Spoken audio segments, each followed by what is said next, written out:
Okay, so as we were in the design philosophies, so we will try to understand about the design philosophies or the design, I mean, in which, from which aspect. मतलब तुम जब किसी चीज को design करोगे, मतलब ऐसे ही तो नहीं करोगे, उस डिजाइन को करने से पहले तुमको बहुत सारी चीजें ध्यान में रख के डिजाइन करना पड़ेगा। मतलब उस डिजाइन का अप्रोच क्या होगा। अब देखो, जैसे कि अगर किसी को जुकाम होता है, अगर किसी को सर्दी या खांसी होती है, तो वो क्या होता है, तो हम उसके लिए बहुत सारा ट्रीटमेंट हो सकती है कि नहीं। घर में हम लोग नेचुरली ट्रीटमेंट कर सकते हैं, आयुर्वेदिक से भी ट्रीटमेंट कर सकते हैं, यूनानी से ट्रीटमेंट कर सकते हैं, एलोपैथी से ट्रीटमेंट कर सकते हैं, होम्योपैथी से ट्रीटमेंट कर सकते हैं। मतलब कि ट्रीटमेंट हमारा सेम है, मतलब फोकस सेम है, पर the approach of the treatment is different. तो अब क्या हम ज्यादातर मतलब कौन से अप्रोच को ज्यादा भरोसा करेंगे, जिसका रिलायबिलिटी या फिर जिसका एक्यूरेसी ऑफ ट्रीटमेंट सबसे ज्यादा रहेगा, है कि नहीं। मतलब जो जो जो ट्रीटमेंट से हमको लगेगा कि इससे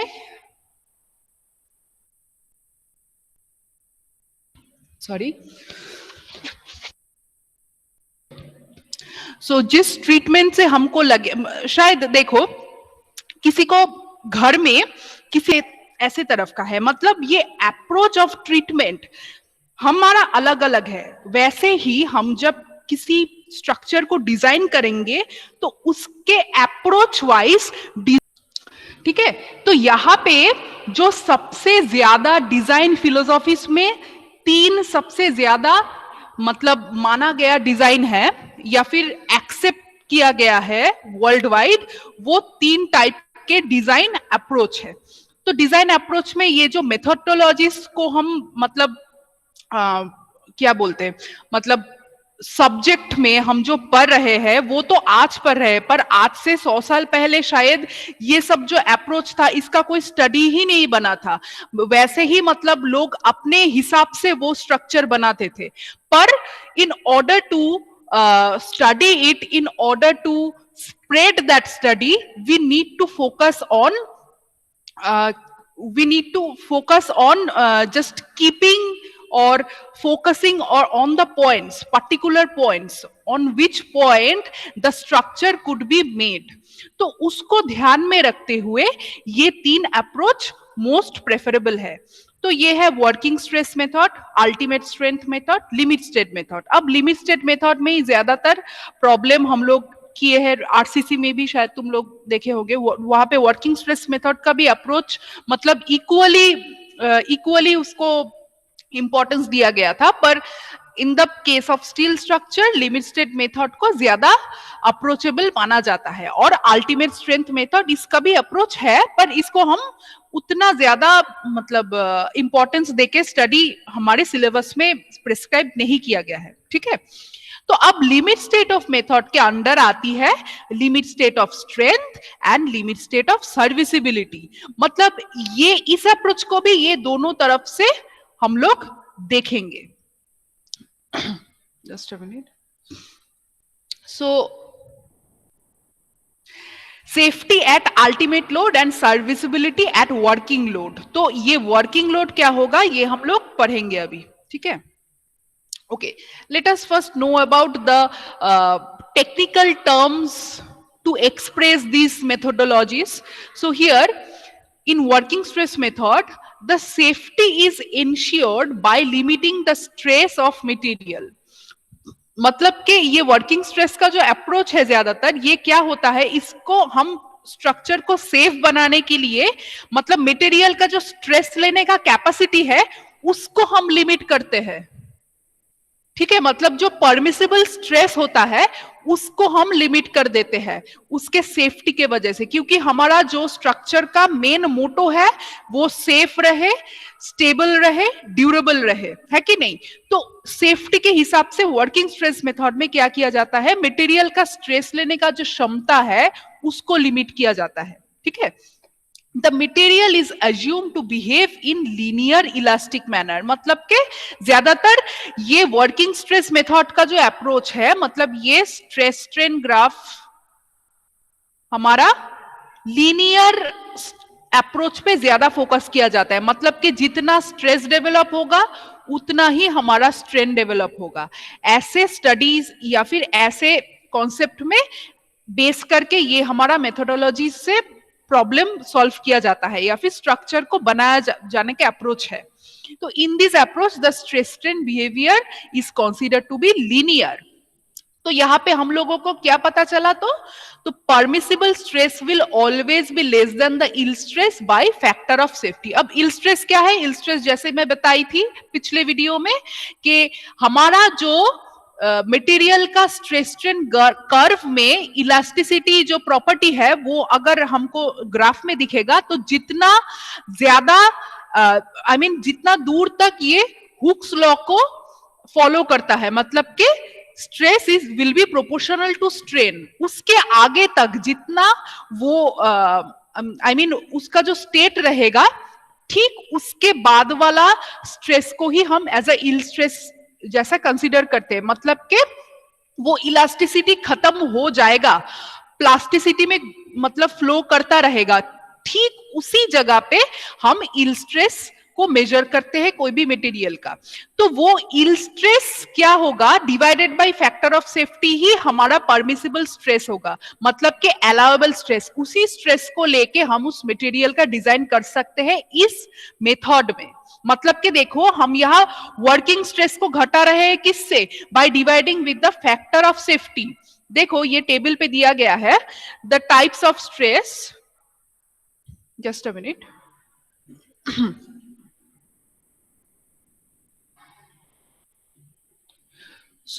यहाँ पे दिया गया है कि द टाइप्स ऑफ स्ट्रेस, कैसे कितने कितने टाइप का स्ट्रेस हो सकता है।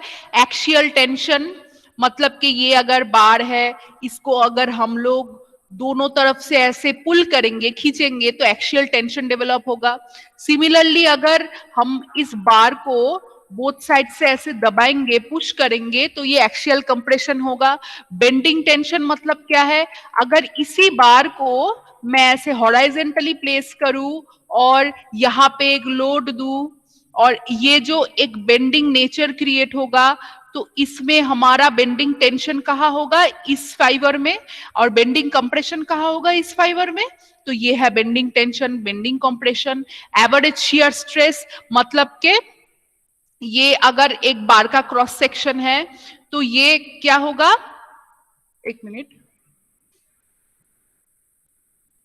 अगर से यहाँ पे लोड दिया गया है, ठीक है, तो ये जो शियर स्ट्रेस डेवलप होगा टू द क्रॉस सेक्शन, ये कैसे डायरेक्शन में होगा? ये ऐसे ही मतलब ऐसे अप्रोच में शियर स्ट्रेस डेवलप होगा। मतलब कि एक स्ट्रेस जो कि क्रॉस सेक्शन के अंदर है रेजिस्ट करने की कोशिश कर रहा है, और एक स्ट्रेस ऑपोजिट साइड में जो कि एक्सटर्नल लोड आ रहा है वो अपने लोड को ज्यादा इंपॉर्टेंस दे रहा है। तो ऐसे शियर स्ट्रेस डेवलप होता है क्रॉस सेक्शन में। तो ये एक पैटर्न का टाइप ऑफ स्ट्रेस है। और है बियरिंग स्ट्रेस, मतलब कि सहन शक्ति, मतलब सहन करने का, बियर करने का जो स्ट्रेस है, मतलब जो लोड आएगा, जो कि हम लोग सॉइल में भी पढ़े हैं, bearing capacity of the soil, मतलब सॉइल का जो वो बियर करने का स्ट्रेस, मतलब परमिसिबल स्ट्रेस होगा, वो जो भी वैल्यू होगा। तो ये इतने टाइप के स्ट्रेस का जो नोटेशन है ये दिया गया है। मैं ये एक्सप्लेन नहीं कर रही हूँ, ये पिक्चर से ही तुमको देखने में पता चल जा रहा है।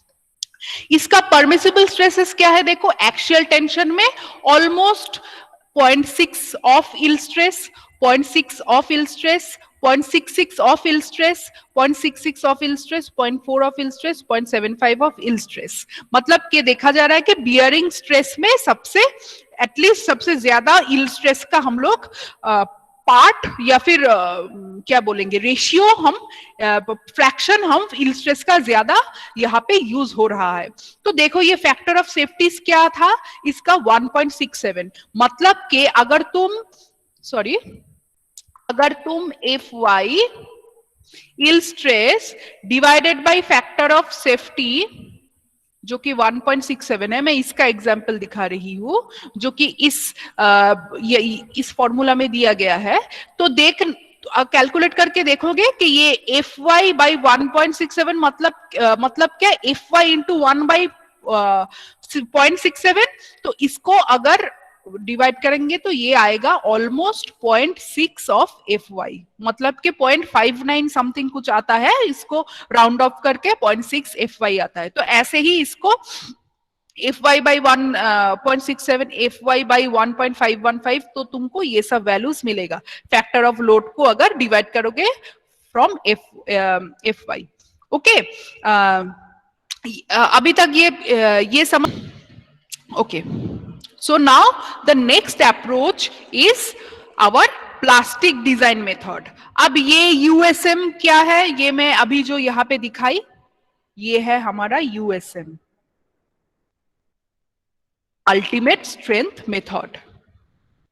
तो यहाँ पे क्या है, it is also referred to plastic design method. In this case, the limit state is attained when the member reach plastic moment strength. मतलब कि यहाँ पे restriction का क्या था कि इसको लिमिट किया जाता है स्ट्रेस, मटेरियल का स्ट्रेस लेने की क्षमता से, ठीक है, और मतलब परमिसिबल स्ट्रेस जो मटेरियल ले सकता है। और इसका अप्रोच क्या है कि the limit state is attain when the member reaches the plastic moment strength, मतलब कि जो प्लास्टिक डिफॉर्मेशन बनता है कोई मेंबर पे, अगर से यहाँ पे इस पॉइंट पे, इस लोकेशन पे प्लास्टिक डिफॉर्मेशन क्रिएट हुआ है, तो हम लोग वो कंसीडर करेंगे कि कोई प्लास्टिक मोमेंट यहाँ पे इक्विवेलेंट ऑफ प्लास्टिक मोमेंट आया था, उसके वजह से ये प्लास्टिक डिफॉर्मेशन क्रिएट हुआ है, तो उस मोमेंट को हम मेजर कर पाएंगे अगर ये प्लास्टिक डिफॉर्मेशन हमको पता चलता है। तो यहाँ पे देखो, that member reaches the plastic moment strength and the structure is attend into mechanism. The safety measure of structure is taken care of by an appropriate choice of load factor. अब यहाँ पे जैसे factor of safety था, यहाँ पे ये है load factor. It is multiplied to the working load. It is multiplied to the working load into the load factor, and it's checked with respect to the ultimate load corresponding to the member. मतलब के working load, summation of the working load into the load factor will always be less than equal to the ultimate load. तो इसी approach से ये ultimate strength method से design किया जाता है। और जो नेक्स्ट मेथड है, in the limit state design method, the structure is designed in such a way that it can safely withstand all kind of load that may act on the structure under consideration in the entire design. मतलब कि ये जो method है, इस method में देखा जाता है कि कोई भी जो लोड बाहर से जो आ रहा है, मतलब जो एक्सटर्नल लोड प्रोवाइड किया जा रहा है, वो कोई भी वो सिनेरियो जो क्रिएट करेगा उस स्ट्रक्चर में, वो लोड कॉम्बिनेशन को लेके हम एंटायर स्ट्रक्चर को डिजाइन करेंगे, तो ताकि वो सेफ रह सके अपने एंटायर डिजाइन लाइफ तक।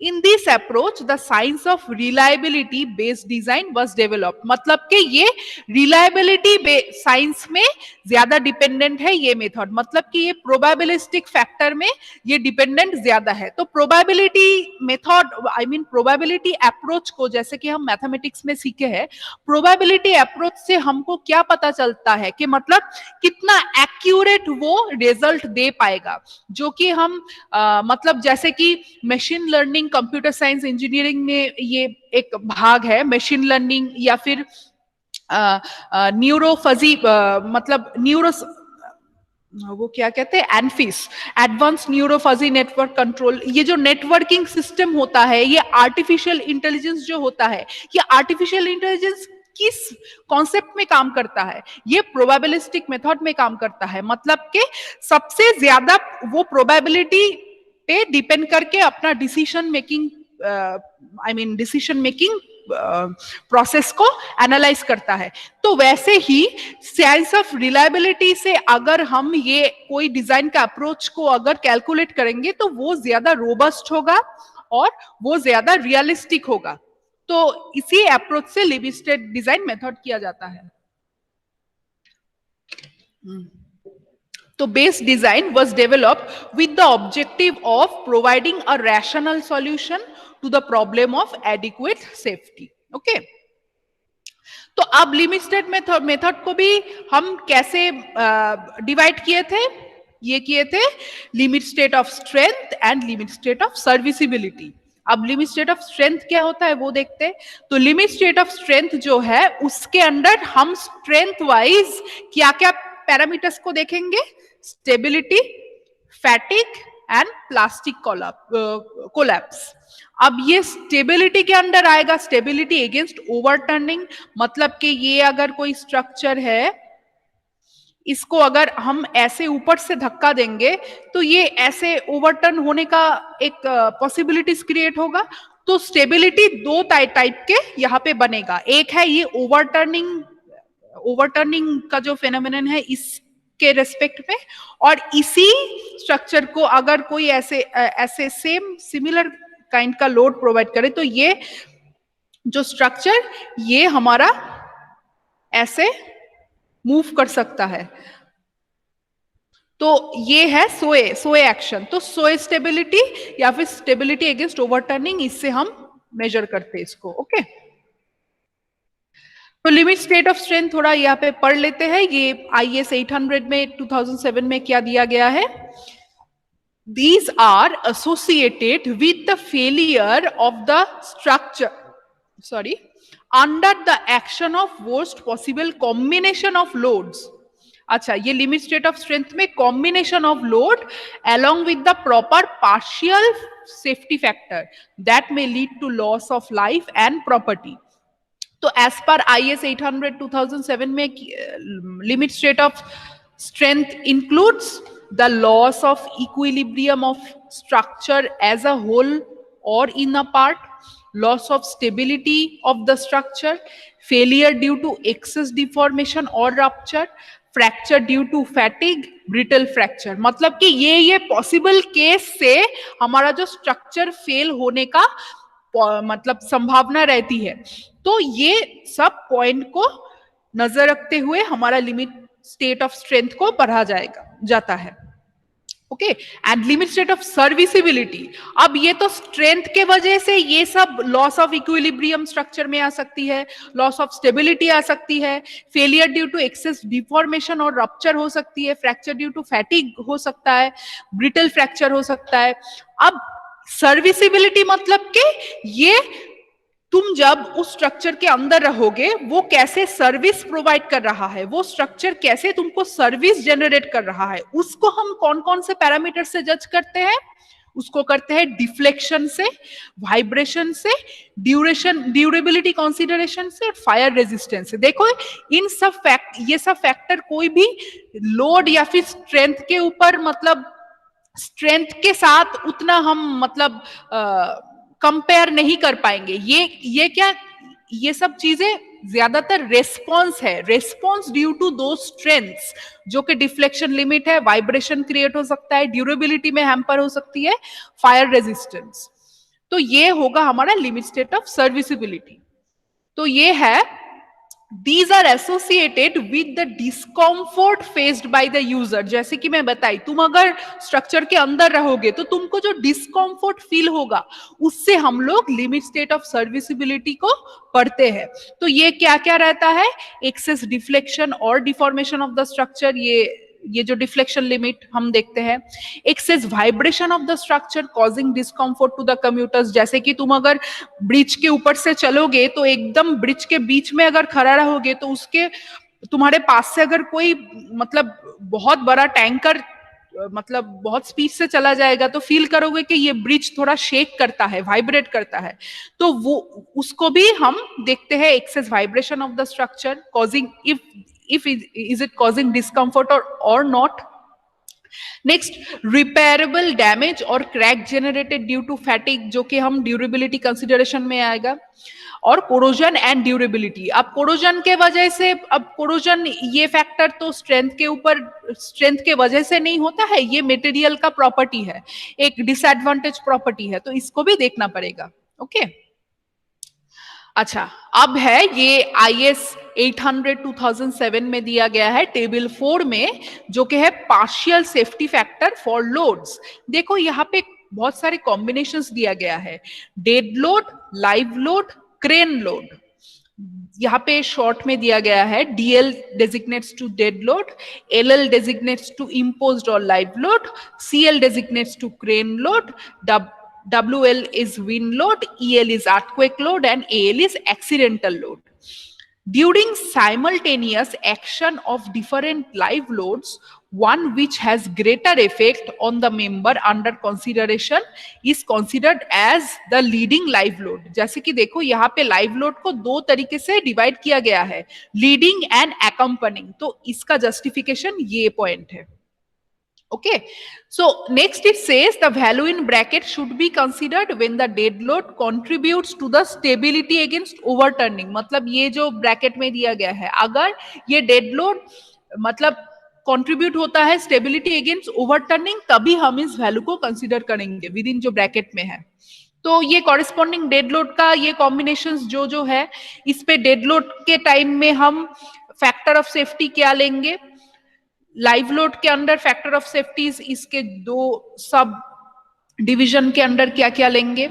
अब ये है लिमिट स्टेट का ये कॉम्बिनेशन के अंदर डेड लोड में, ये लाइव लोड में, ये हमारा विंड लोड और अर्थक्वेक लोड। विंड लोड और अर्थक्वेक लोड तकरीबन एक साथ नहीं लिया जाता है, विंड लोड या फिर अर्थक्वेक लोड ही लिया जाता है, क्योंकि ऐसा देखा गया है कि पिछले 100 या 150 साल में विंड लोड मतलब कि स्ट्रॉम भी आ रही है, भूकंप भी चल रहा है, ये एक साथ फेनोमेनन कभी दिखा नहीं गया है। तो इसी वजह से ये अगर विंड लोड लेंगे तो अर्थक्वेक लोड नहीं लेते और अर्थक्वेक लोड लेते तो विंड लोड नहीं लेते।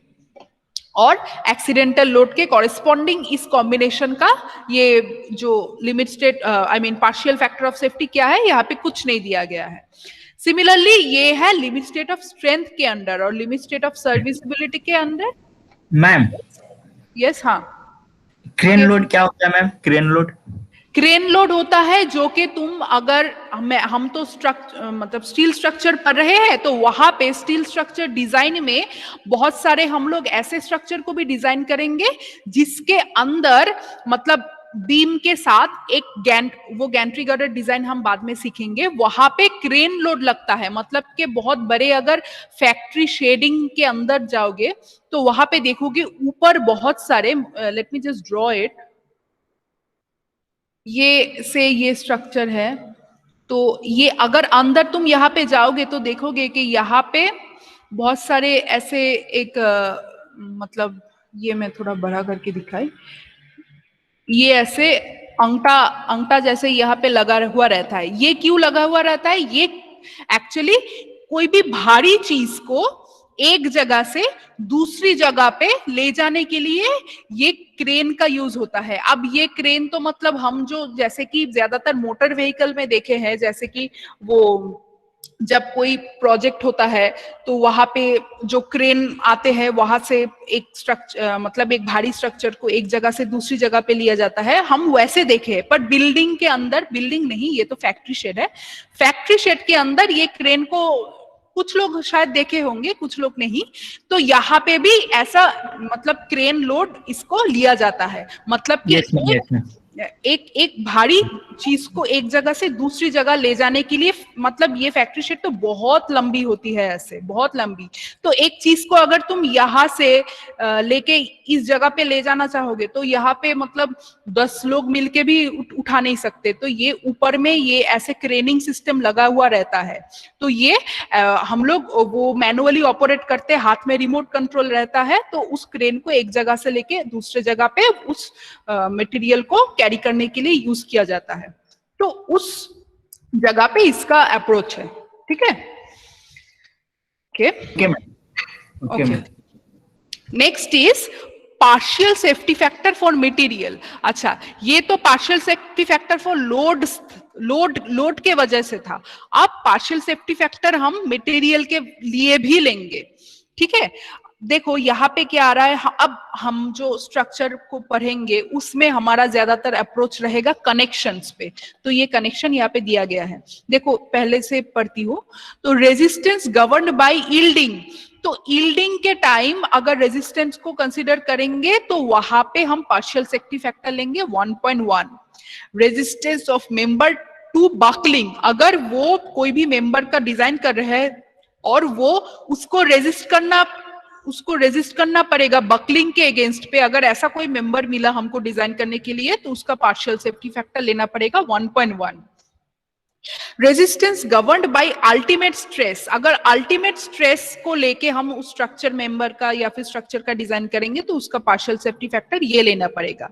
और यहाँ पे रेजिस्टेंस ऑफ कनेक्शन, देखो बोल्स ये है फ्रिक्शन टाइप, एक है शॉप फैब्रिकेशन, एक है फील्ड फैब्रिकेशन। शॉप फैब्रिकेशन मतलब कि जो हम लोग ये बोल्ट को शॉप से बना के लिया जाता है, बना के आई मीन लाया जाता है, तो उसको हम शॉप फैब्रिकेशन कंसीडर करते हैं। और फील्ड फैब्रिकेशन मतलब कि हम ऑन द फील्ड उसको फैब्रिकेट करते हैं, तो उसके लिए भी अलग categories of factor of safety, partial safety factor लिया जाता है। तो बोल्स फॉर फ्रिक्शन टाइप ये है, बोल्स फॉर बियरिंग टाइप ये है, मतलब जो बोल्स फ्रिक्शन को ज्यादा रेजिस्ट करने के लिए बोल्टिंग को यूज किया जाता है उसके टाइम में ये, जो बियरिंग टाइप के लिए ये, रिवेट के लिए, रिवेट कनेक्शन के लिए ये, वेल्डिंग के लिए ये कनेक्शन मैं डिटेल में बाद में आऊंगी जब मेरा कॉन्टेक्स्ट पे आएगा, तो मैं अभी उतना डिटेल्स में ये सब चीजें फोकस नहीं कर रही हूँ। ओके, नेक्स्ट इज, अच्छा ये हमारा टेबल 5 में दिया गया है IS 800 2007 में। अच्छा, नेक्स्ट है हमारा डिफ्लेक्शन लिमिट, मतलब कि जैसे कि हम ये यहाँ पे लिमिट स्टेट ऑफ सर्विसिबिलिटी में ये देखे थे, डिफ्लेक्शन लिमिट एक फैक्टर है, तो वो भी कोड में दिया गया है। तो डिफ्लेक्शन लिमिट देखो, ये इंडस्ट्रियल बिल्डिंग के अप्रोच पे ही, type of building industrial building में ही लिया गया है। तो डिफ्लेक्शन क्या हो सकता है, वर्टिकली भी आ सकता है, लैटरली भी आ सकता है। वर्टिकल मतलब कि ये अगर एक स्ट्रक्चर है तो इसके ऊपर ऐसे अगर लोड दे रहे हैं तो हमारा डिफ्लेक्शन ऐसे आएगा, तो ये है हमारा वर्टिकल डिफ्लेक्शन।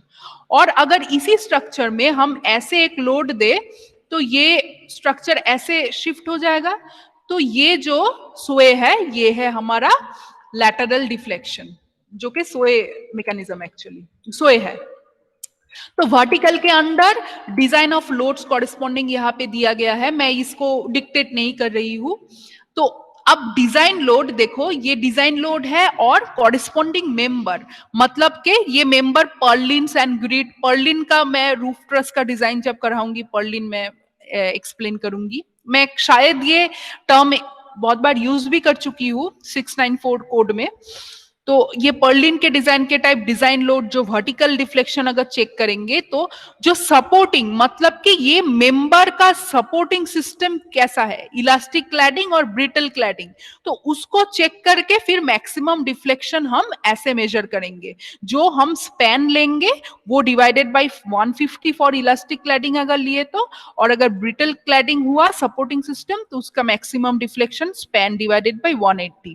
तो कॉरेस्पॉन्डिंगली ये सब दिया गया है, ये हम जब जैसे हमारा अप्रोच आएगा उसके कॉरेस्पॉन्डिंग हम उसको वैसे ही सिलेक्ट करेंगे।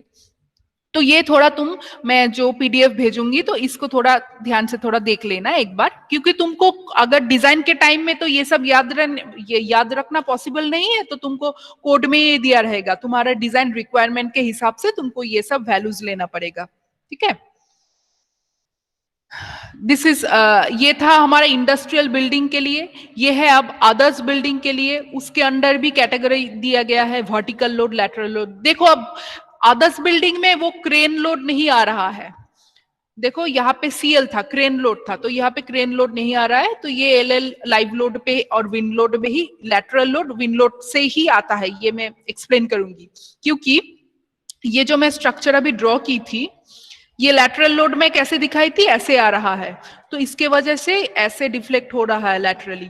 तो ऐसे कौन सा लोड ज्यादातर आता है, ये हवा ऐसे आता है ना बिल्डिंग्स पे, तो लैटरल के अंदर इसीलिए WL को ही लिया गया है, विंड लोड। तो इसके अंदर कैसे कैटेगरीज का है देखो, बिल्डिंग, इंटर स्टोरी ड्रिफ्ट और वर्टिकल, मतलब कि ऐसे वर्टिकली अगर आएगा तो वर्टिकली कौन स्ट्रक्चर के ऊपर थोड़ी आता, मतलब स्ट्रक्चर पे तो आता है, स्ट्रक्चर पे कौन से मेंबर पे स्पेसिफाई आता है, वो आता है फ्लोर के ऊपर, ये फ्लोर के ऊपर या फिर रूफ के ऊपर, इसीलिए floor and roof and cantilever, मतलब कि अगर ऐसा कोई यहाँ से अगर एक कोई कैंटिलीवर सेक्शन यहाँ पे बाहर हुआ है, बाहर यहाँ पे एक्सटेंडेड है, तो यहाँ पे भी तो वर्टिकल लोड आएगा, तो इसीलिए इसके अंदर भी आएगा। तो ये सपोर्टिंग जो है, elements not susceptible to cracking, element susceptible to cracking, तो इसके हिसाब से मैक्सिमम डिफ्लेक्शन जो है ये वैल्यूज यहाँ पे दिया गया है।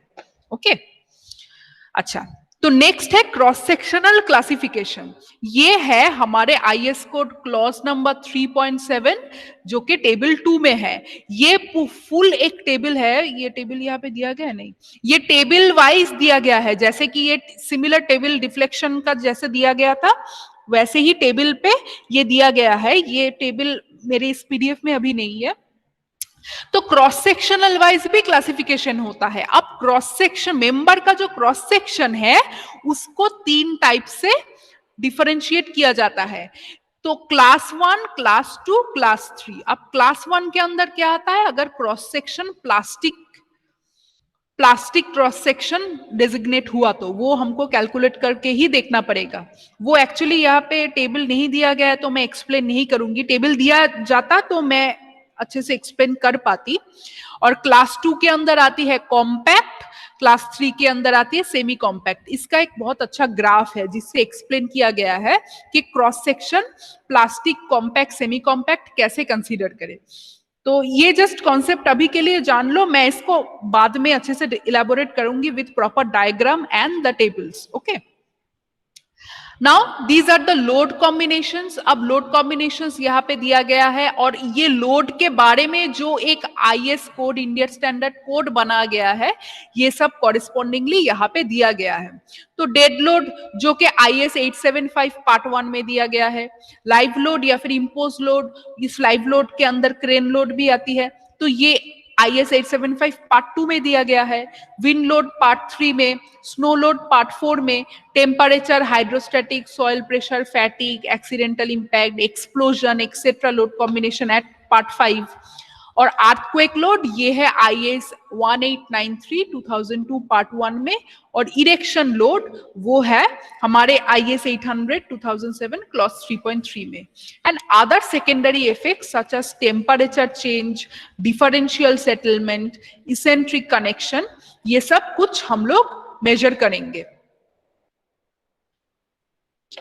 So in IS 800 2007 clause 5.3.1 में the load or actions acting on a structural system has been classified in 3 categories or groups. Those are permanent action, variable action, accidental action.